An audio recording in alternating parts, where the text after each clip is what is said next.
જામનગરમાં Shri સત્કર્મ foundation trust તથા શ્રી કૃષ્ણ મિત્ર મંડળ દ્વારા શ્રીમદ ભાગવત સપ્તાહ જ્ઞાન યજ્ઞનું તારીખ 12 જાન્યુઆરી શુક્રવારથી 18 જાન્યુઆરી ગુરુવાર સુધી આયોજન કરવામાં આવ્યું છે। કથાનું સ્થળ Tulsi Nagari Tulsi avenue party plot airport road ખાતે રાખવામાં આવેલ છે। આ કથાના વક્તા તરીકે પરમ પૂજ્ય જિજ્ઞેશ દાદા રાધે રાધે રસપાન કરાવશે। કથાનો સમય રોજ રાત્રિના 8:30 કલાકથી રાત્રિના 11:30 કલાક સુધીનો રહેશે। આજ શુક્રવારથી શરૂ થનાર કથાના વક્તા પૂજ્ય જિજ્ઞેશ દાદાએ આજે બપોરે 2:30 કલાકે જામનગરમાં તેઓને આપવામાં આવેલ ઉતારા ખાતે પધરામણી કરી હતી। આ દરમિયાન પૂજ્ય જિજ્ઞેશ દાદાનું આયોજકોએ ઢોલ નગારા અને ફૂલહાર સાથે સ્વાગત કર્યું હતું। આ પ્રસંગે આયોજક સમિતિના બાદલભાઈ રાજાણી, રાજુભાઈ મારફતિયા, અશોકભાઈ જોબનપુત્રા, ડોક્ટર હેમાંશુ પેસાવરિયા, વિશાલભાઈ પંચમતિયા સહિતના અગ્રણીઓ ઉપસ્થિત રહ્યા હતા। આ પ્રસંગે જીટીપીએલ જામનગર ન્યૂઝના મેનેજિંગ એડિટર જયેશભાઈ રૂપારેલિયાએ પણ પૂજ્ય જિજ્ઞેશ દાદાનું ફૂલહાર કરી સ્વાગત કર્યું અને આશીર્વાદ મેળવ્યા હતા। જિજ્ઞેશ દાદાની જામનગર ખાતેની ભાગવત સપ્તાહ અંગેની વધુ વિગતો માટે જીટીપીએલ જામનગર ન્યૂઝે આયોજક સમિતિના બાદલભાઈ રાજાણી અને રાજુભાઈ મારફતિયાની વિશેષ મુલાકાત લીધી હતી, જેના મુખ્ય અંશો અત્રે પ્રસ્તુત છે। જીટીપીએલ જામનગર ન્યૂઝમાં તમામ દર્શકનું સ્વાગત છે। આજે આપણા માટે જામનગર માટે એક સોનેરી અવસર ઊભો થયો છે અને ખાસ કરીને જે ભાગવત કથાકાર છે એવા જિજ્ઞેશ દાદા એટલે કે રાધે રાધે જામનગરમાં પધરામણી થઈ ગઈ છે એમની અને આજ રાતથી એટલે કે 8:30 વાગ્યાથી એક ભાગવત સપ્તાહનું અહીંયા જામનગર ખાતે આયોજન થયું છે। 12 તારીખ લઈને 18 તારીખ સુધી જામનગરના લોકોને એક નવું નજરાણું મળશે। 7,000થી વધારે લોકો આ એક સાથે કથાનું રસપાન કરાવી શકે એવું મોટું આયોજન કરવામાં આવ્યું છે। એટલે લોકોને એક સમય મળે, લોકો એક શાંતિથી આ કથાનો લાભ લઈ શકે એવા આયોજકોને શુભ વિચાર આવ્યો છે, કારણ કે રાત્રે લોકો ફ્રી પણ થઈ ગયા એટલે બિઝનેસમાંથી વધારે સમય ન કાઢવો પડે એવા મુખ્ય લોકોની વાત કરીએ તો બાદલભાઈ રાજાણી કે જે મુખ્ય એને ખરેખર તો જામનગર ખાતે પહેલો વિચાર જો આવ્યો હોય ભાગવત કથા કરવાનો અને ખાસ કરીને જિજ્ઞેશ દાદાને લઈ આવવાનો, એ પહેલો વિચાર બાદલભાઈ રાજાણીને આવ્યો છે અને એમના જે મિસિસ છે કોમલબેન રાજાણી એમણે પણ આવ્યો છે। અને એવી જ રીતે રાજુભાઈ મારફતિયા કે જે પન્નાબેન મારફતિયાના મિસ્ટર થાય છે, કોર્પોરેટર એમના છે મિસિસ, અને હેમાંશુભાઈ છે એમના જે આયોજકની અંદર જે ટીમ આખી બનાવી છે એની અંદર વાત કરીએ તો શ્રી સત્કર્મ ફાઉન્ડેશન ટ્રસ્ટ અને શ્રી કૃષ્ણ મિત્ર મંડળ દ્વારા આયોજન કરવામાં આવ્યું છે। અને હમણાં થોડી વાર પહેલાં જ જિજ્ઞેશ દાદા લગભગ 2:30 પોણા 3ની વચ્ચે અહીંયા પધરામણી કરી છે, અમને એક ઉતારો આપવામાં આવ્યો છે।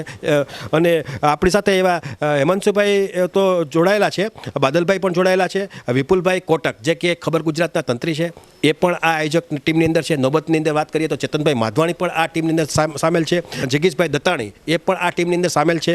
એટલે જે મુખ્ય લોકો છે જામનગરના અને ખાસ કરીને અક્ષિતભાઈ પબારુ કે જે ટોયોટાના ઓનર છે એ પણ આની અંદર મારે સહયોગ આપ્યો છે। અશોકભાઈ જોબનપુત્રા કે જોબનપુત્રા પરિવારે હમણાં થોડા સમય પહેલાં જ એક સમૂહ લગ્નનું આયોજન કર્યું હતું, એના મુખ્ય આયોજક હતા। એટલે લગભગ લોકો આની અંદર જામનગરના જેન્યુન લોકો આની અંદર જોડાયેલા છે। આપણી સાથે બાદલભાઈ રાજાણી આપણી સાથે જોડાયેલા છે, તો આપણે એમને પૂછશું કે સાહેબ આ ખાસ કરીને જિજ્ઞેશ દાદાની જે કથા ભાગવત સપ્તાહનું રાતથી આયોજન થયું છે એમાં લગભગ પહેલો વિચાર તમને આવ્યો, તમે આખી ટીમ જામનગર એટલે મોટી તૈયાર કરી છે। એમાં એવું છે કે જિજ્ઞેશ દાદાની કથા વિચાર એવો હતો કે રાતની કથા એકવાર કરીએ ને તો યંગસ્ટર અત્યારની જે પેઢી છે એ લોકો દિવસ દરમિયાન ફ્રી નથી હોતા અને એ લોકો એના પોતાના શેડ્યુલમાં બિઝી હોય છે। તો મેં કીધું કે જો રાત્રે કથા કરીએ ને તો એને વડીલોને અને એના બાળકોને લઈને એ પેઢી આવે કે એના બાળકોને આ જ્ઞાન મળે કે ભાઈ આ ભવિષ્યમાં પણ આપણે આવા કાર્યો કરવાના થાય છે। એટલા માટે એવો પ્લાનિંગ કર્યો ને જિજ્ઞેશ દાદા 39 યર્સ આસપાસના છે, એટલે એ વિચાર એવો કે જે પોતે જ યંગ છે અને એ રાત્રિ કથામાં અમે રજૂઆત કરી તેને અનુમતિ આપી, તો એને અનુમતિને અનુરૂપ અમે પછી ધીરે ધીરે એક વિપુલભાઈ છે, નીરજભાઈ છે, મારફતિયા પરિવાર છે, અશોકભાઈ છે, હિમાંશુભાઈ છે, દત્તાણીવાળા વિશાલભાઈ છે, પછી રૂપારેલિયા છે, બધાને ભેગા કર્યા, ચેતનભાઈ છે, બધાને વાત કરી તો ધીરે ધીરે લોકો બધા કન્વિન્સ થયા કે આયોજન સારું છે। અને રાત 8:30 વાગે આપણે આયોજન કરીએ તો બધાએ જમી અને પોતે અહીંયા આરામથી ખાલી કથાનો જ આનંદ માણી શકે અને 12 સાડા 12 સુધી કદાચ કથા થાય તો એ લોકોને કાંઈ ટેન્શન ન હોય। તો એના મુજબ અમે સારા વિચારથી આયોજન કર્યું છે અને આને સારામાં સારો લોક પ્રતિસાદ મળે અને જામનગરની જનતા વધાવે અને અમારા આયોજનને સફળ બનાવે એવી અમે જીટીપીએલ થ્રુ અમે બધાને વિનંતી કરી છે કે બધા પધારો અને તમે કથાનો લાભ લ્યો અને અમારા વિચારને આગળ વધારો। રાજુભાઈ, આની અંદર ટાઈમ ટેબલની વાત કરીએ, સ્થળની વાત કરીએ, શું હશે? સ્થળમાં એવું છે કે આપણે બારોબાર એટલું રાખ્યું કોઈ પાર્કિંગનો પ્રોબ્લેમ ન થાય, કોઈ ડિસ્ટર્બન્સ ન થાય સિટી માટે, એટલા માટે બારોબાર રાખ્યું છે. અને આ કથા બધા જેટલા બને એટલા વધુ લોકો રસપાન કરી શકે એટલે રાતનો ટાઈમ રાખ્યો છે. સ્થળ તુલસી એવન્યુ, તુલસી પાર્ટી પ્લોટ, એરપોર્ટ સામે. રાજણ સાહેબ, આનું ટાઈમ ટેબલ શું હશે? લોકોએ કેટલા સમય પહેલાં એને ત્યાં હાજરી આપી દેવી પડશે જેથી કરીને વ્યવસ્થા જળવાઈ રહી?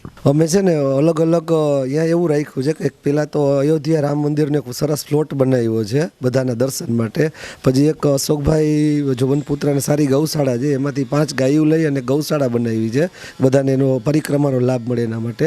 અને 8 વાગ્યા પહેલાં જો બધા આવે ને તો અમે એટલી વ્યવસ્થા રાખી છે, વડીલો માટે અલગ બેઠક વ્યવસ્થા છે, પ્લસ એ લોકો માટે ઇલેક્ટ્રિક રિક્ષા રાખી છે કે ઇન્ટરનેટ એ લોકો ક્યાંક દૂર ઊભા હોય તો એ પોતાની બેઠક વ્યવસ્થા સુધી પહોંચી શકે. એટલે 8 વાગ્યા આસપાસ જો પહોંચાય ને તો તમે સારી રીતના બેસી શકશો અને અમે પણ એની વ્યવસ્થા શાંતિથી જાળવી શકશું. Tulsi Nagari, Tulsi avenue, party plot, airport road, Jamnagar, એ જગ્યા ઉપર બધા 8 વાગ્યા આસપાસ પહોંચી જાય એવી નમ્ર વિનંતી છે. 8 વાગ્યાથી લઈને કેટલા વાગ્યા સુધી આ કથાનું રસપાન થશે? 11:30 થી 12 સુધી મોડામાં મોડી એ કથા ચાલશે એવું જિજ્ઞેશ દાદાનું કહેવાનું છે. અને બધા અલગ અલગ પ્રસંગો છે કે રામ જન્મ, કૃષ્ણ જન્મ, વામન જન્મ, રૂક્ષ્મણી વિવાહ, એ બધા પ્રસંગોનો પણ લાભ ડે ટુ ડે આપણે મળવાનો છે. જે પ્રમાણે લોકો શ્રોતાએ આવવું હોય એ લોકોની અંદાજિત કેટલી સંખ્યા એકી સાથે આ કથાનું રસપાન લઈ શકશે? અમે 7,000 જેવી તો અત્યારે બેઠક વ્યવસ્થા રાખી છે, પણ અમે હજી અમારા ગ્રુપમાં વાત કરી છે અને આગળ પણ વ્યવસ્થા વધારે પબ્લિક થશે તો હજી 4-5,000, 7,000 સુધી અમે વધારવા માટે અમે પ્લાનિંગમાં જ છીએ. તો એ વ્યવસ્થામાં એ લોકોને પ્રોબ્લેમ નહીં આવે. આ રીતે વિશેષની વાત કરીએ તો આમ તો જિજ્ઞેશ દાદાની કથા લોકો ટીવી ઉપર, યુટ્યુબ ઉપર લોકો રસપાન કરતા જ હોય છે, પણ આપણે જામનગરની કથાની વાત કરીએ તો વિશેષ શું વ્યવસ્થા હશે અને શું આયોજન હશે?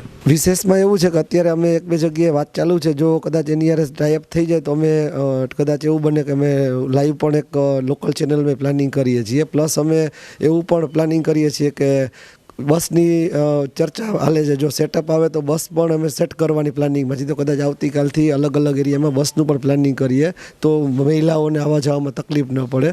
અને ત્યાં અલગ અલગ અહીંયા આપણે મેડિકલ ટીમને અમે ઊભી રાખી છે, ફાયરની બધી ઇક્વિપમેન્ટ લીધું છે, CCTV કેમેરા લાવ્યું છે. એટલે અમારાથી જેટલું વિશેષ થાય એટલી સુવિધા પબ્લિકને મળે. અને રાત્રે ચા અને કોફીની વ્યવસ્થા પણ રાખી છે ઠંડીની હિસાબે. તો અમારાથી શક્ય એટલું અમે પ્રોપર પ્લાનિંગ કરેલું છે. એટલે આ રીતે તમે જો આ જિજ્ઞેશ દાદાની જે કથા હોય છે એ ખરેખર એનું મોટું આયોજન પણ હોય છે, કારણ કે એના જે શ્રોતા વર્ગ છે એ હજારો અને લાખોની સંખ્યામાં છે. એટલે જ્યારે આ જેમ જેમ દિવસ સમય જાતો જશે એમ માનવ મેદની જે છે એ ઉમટી પડશે એ નક્કી છે. એટલે વ્યવસ્થાના ભાગરૂપે આના જે મુખ્ય આયોજકો છે એને સુંદર વ્યવસ્થા કરી છે. ખાસ કરીને આ લોકોએ છેલ્લા 1 મહિનાથી આ બધી તૈયારી કરતા હતા, એના ફળ સ્વરૂપે આજથી જ તારીખ 12થી જ આ વ્યવસ્થાનું લોકો જોશે. અને આ કથામાં આ લોકો તરફથી એક જાહેર આમંત્રણ આપવામાં આવ્યું છે, ભાવભર્યું આમંત્રણ આપવામાં આવ્યું છે આ કથાનો લાભ લેવો. અને આવતા દિવસોની વાત કરીએ તો એક અમારી પણ GTPL જામનગર ન્યૂઝની અંદર જો વાત બનશે તો લગભગ આ કથાનું રસપાન તમને જોવા મળશે, કારણ કે એક જાતનું એક કોલેબોરેશન હોય છે, એક એગ્રીમેન્ટ હોય છે. જો એ પ્રમાણે જિજ્ઞેશ દાદા લીલી ઝંડી આપશે તો જામનગરના લોકોને આ બાબતની એક કથાનું રસપાન ઘર આંગણે પણ જોવા મળશે એવી વ્યવસ્થા આયોજકો તરફથી કરવામાં આવી રહી છે. આજે શુક્રવારે સાંજે 6 વાગ્યાથી પૂજ્ય જિજ્ઞેશ દાદાની આ કથાના પ્રારંભ પૂર્વે પોથી યાત્રા યોજવામાં આવી હતી. આ પોથી યાત્રા તળાવની પાળે આવેલા બાલા હનુમાન સકીર્તન મંદિરથી પ્રારંભ પામી હતી. આ પોથી યાત્રા બાલા હનુમાનથી કથાના સ્થળ તુલસી એવન્યુ પાર્ટી પ્લોટ ખાતે 7 કિલોમીટરનો રૂટ પસાર કરીને પહોંચી હતી. આ પોથી યાત્રામાં ભાગવત કથાના મુખ્ય વક્તા પૂજ્ય જિજ્ઞેશ દાદા રાધે રાધે જોડાયા હતા. આ ઉપરાંત આ પોથી યાત્રામાં આયોજક સમિતિના તમામ સભ્યો સહપરિવાર સાથે જોડાયા હતા.